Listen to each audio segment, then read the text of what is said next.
Fashion follow करने के सिलसिले से इस्लाम का क्या नजरिया है, अगर हम अल्लाह से कोई वादा करें और उसे पूरा न करें तो इसके बारे में कुरान और अहले बैत क्या कहते हैं, वालिदैन की सेहत और तूले उम्र के सिलसिले में हमें क्या करना चाहिए। आइए इन सवालात के जवाब जानते हैं इस एपिसोड में। सबील कमेंट, मुख्तसर वक्त में 100 से ज़ायद उलमा के जरिए शरई सवालों के जवाबात। आप अपने सवाल सबील कमेंट प्रोग्राम के कमेंट बॉक्स में पूछ सकते हैं।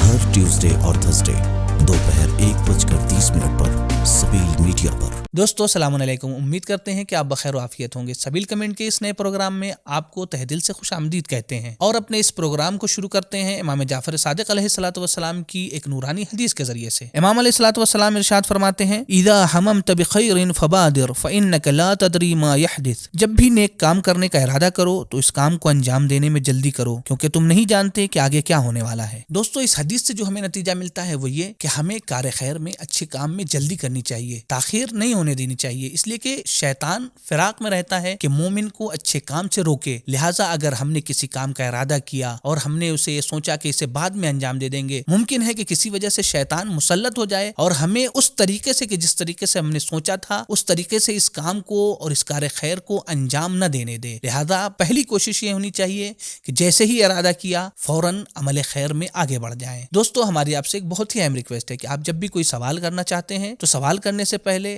#Q4 सबील कमेंट लिखें, फिर उसके बाद अपना क्वेश्चन टाइप करें और आखिर में अपना नाम और अपने शहर का नाम भी जरूर लिखें, ताकि आसानी से आपके सवालात हम तक पहुंच सकें और कोई सवाल मिस न होने पाए। तो दोस्तों चलते हैं हम अपने पहले सवाल की तरफ। क्या फैशन को फॉलो करना जायज़ है? जी, फैशन को फॉलो करने में कोई हरज नहीं है, लेकिन दो बातों का ख्याल रखना ज़रूरी है।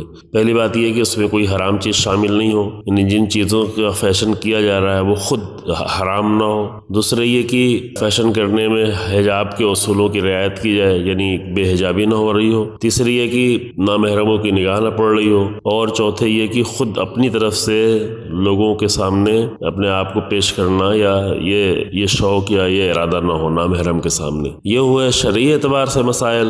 और दूसरी बात जो है वो उससे भी ज़्यादा अहम है, वो है अखलाकी, यानी इंसान में खुद नुमाई की बीमारी पैदा ना हो जाए, क्योंकि ये बहुत ही नुकसानदेह इंसान के लिए। बहुत ज़्यादा फैशन में अपने आप को दरगीर करने के बाद मुमकिन है कि वो उससे अपने इजहार करने की बीमारी पैदा हो जाए, खुद नुमाई की बीमारी पैदा हो जाए, और धीरे धीरे ऐसी चीज़ों में मशगूल होने के बाद उसकी जो हकीकी चीज़ें हैं, इंसानी फजीलतें हैं और इंसानी कमालात हैं, उससे अपने आप को महरूम कर ले। तो अगर ये सब मसाइल पेश नहीं आ रहे हैं और नॉर्मल तौर पर इंसान कोई फैशन कर रहा है तो उसमें कोई हरज नहीं है। क्या अगर एक दोस्त बुरा हो तो उसके साथ राब्ता करना या फिर सलाम दुआ करना जायज़ है? अगर कोई दोस्त बुरा है तो उसके साथ इस्लाम में राबिता रखने पर पाबंदी उस सूरत में है कि अगर उसका असर आप में आ जाए तो ऐसे दोस्त से परहेज करना चाहिए, या उससे मिलते जुलते रहने से आपकी शख्सियत मजरूह हो सकती है तो उससे परहेज करना चाहिए। लेकिन अगर आपके मिलते जुलने का असर ये हो कि आप मुअस्सिर साबित हों और उसे आप अच्छा बना सकें, उसे आप गुनाह से रोक सकें, उसे आप गलतियों की तरफ मुतवज्जे कर सकें, दोस्ती की जबान में दोस्ती के जरिए से उसे आप अपने समत खींच सकें, तो नहीं किसी राबिता रखना सही है, बल्कि कहीं ना कहीं ये राबिता रखना इबादत का हिस्सा करार पाएगा। अम्र बिल मारूफ नही अनिल मुनकर में इस बात की तरफ ताकीद है, जहाँ ये कि बुरा करने वालों से और बुराई से परहेज करना है, दूरी अख्तियार करना है, वहीं अगर आपके मिलने जुलने से बुराई खत्म हो सकती है और इंसान आपकी तरफ आ सकता है तो ऐसे से राबिता रखने में कोई हरज नहीं है। और सलाम और दुआ किसी के भी हक में अगर मुसलमान है तो करना जायज है और ये अम्र मुस्तहब भी है। बसा बहुत से मौके पर सलाम करने से, किसी के हक में दुआ करने से इंसान में मोहब्बतें कायम होती हैं, क़ुर्बतें बढ़ती हैं और फिर इंसान एक दूसरे से नजदीक होता है और नजदीकियां बहुत मुअस्सिर होती हैं। जनाब फातिमा ज़हरा सलामुल्लाह अलैहा जिनकी शहादत के अय्याम है, उनकी खुद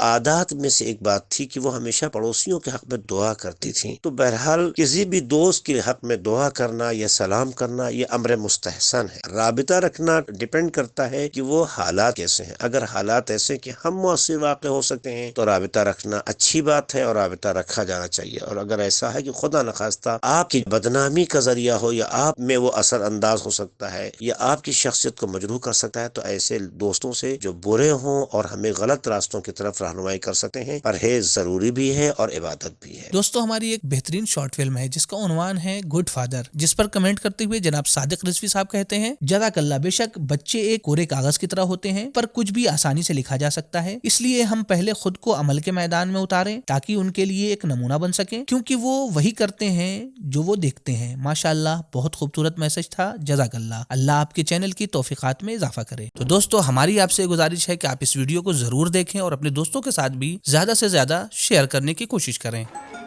سلام بابا۔ وعلیکم السلام بیٹا، کیسے ہو؟ السلام علیکم انکل۔ وعلیکم السلام حمید بیٹا، سب خیریت سے ہیں؟ امی ابو ٹھیک ہیں؟ شکریہ، سب ٹھیک ہے۔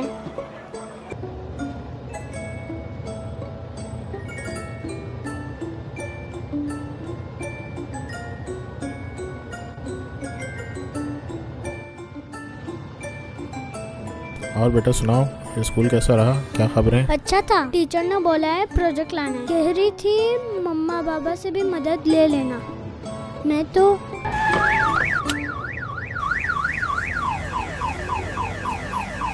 والدین کی طول عمر اور اچھی صحت رکھنے کے لیے کیا کریں؟ ہمارے ایک دینی بھائی نے یہ سوال کیا ہے کہ والدین کی عمر کو طولانی کرنے کے لیے اور انہیں صحت مند رکھنے کے لیے کیا عمل اور کیا طریقہ ہے۔ تو جواب کے طور پہ عرض ہے کہ پہلی منزل میں تو ہمیں اپنے اللہ سے ان کے لیے بھی یہ دعا کرنی چاہیے کہ اللہ ان کا سایہ تادیر ہمارے سروں پہ باقی رکھے اور انہیں صحت و تندرستی سے نوازے۔ پھر دعا کے ساتھ ساتھ جب بھی ہم صدقہ نکالیں تو اپنے والدین کی سلامتی کے لیے بھی ہمیں صدقہ دینا چاہیے۔ دوسری منزل میں ہمیں والدین کو خوش رکھنے کی کوشش کرنی چاہیے اور ان کی ان تمام احکام میں ہمیں اطاعت کرنی چاہیے جو دین کے خلاف نہ ہوں۔ تیسری منزل میں ہمیں اپنے والدین کے عیش و آرام اور ان کی خوراک اور غذا کا بہت زیادہ خیال رکھنا چاہیے۔ جو چیزیں ان کے لیے مفید ہیں اس کا انتظام حتی المقدور ہمیں کرنا چاہیے اور جو ان کے لیے مضر ہیں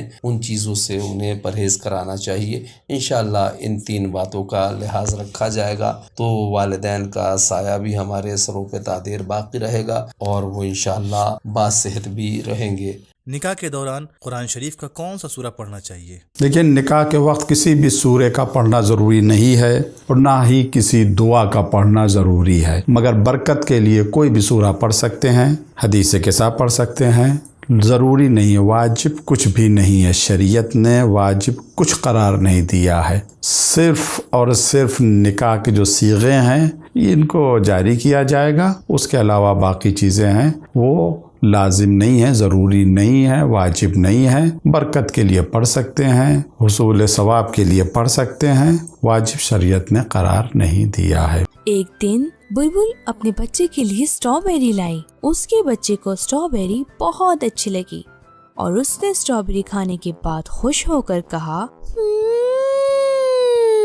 کتنے مزے کی ہے، کاش خدا نے صرف یہی ایک پھل پیدا کیا ہوتا اور ہر جگہ بس اسٹرابیری ہی اسٹرابیری ہوتی۔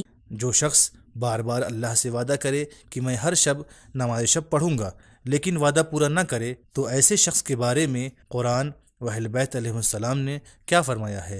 برادر عزیز، اللہ تبارک و تعالیٰ جب قرآن میں مومن کی صفات بیان فرماتا ہے تو ایک اہم ترین صفت اس کی یہ ہے کہ جو وہ وعدہ کرتا ہے اسے نبھاتا ہے اور پورا کرتا ہے۔ یقیناً اگر وعدہ اللہ تعالیٰ سے کیا جائے تو اس کی جو کیفیت ہے وہ اور زیادہ شدید ہو جاتی ہے، لیکن اگر انسان جو ہے وہ یہ عہد اپنی تربیت کے لیے کر رہا ہے اور تربیتی مراحل میں ہے تو عام صورت میں بھی اگر انسان وعدہ وفا نہ کر سکے تو چونکہ گناہ انجام دیتا ہے، لہذا اس گناہ کا کوئی کفارہ تو نہیں ہے لیکن استغفار ضروری ہے۔ اور اسی طرح سے انسان اگر اپنی تربیت کے لیے خدا سے کوئی وعدہ کرے اور اسے پورا نہ کر پائے یا صحیح معنی میں اس پر عمل نہ کر پا رہا ہو تو پھر اس پر چھوٹ جانے پر یا ادا نہ ہونے پر استغفار ضرور کرے اور خدا سے مدد کو طلب کرے اور کوشش کرے کہ آئندہ جو اس نے وعدہ کیا ہے اس کو پوری طرح سے ادا کر سکے۔ لیکن اس میں ضروری یہ ہوتا ہے کہ یہ وعدہ یعنی اپنے آپ کو مشروط کرنا، اپنے آپ کو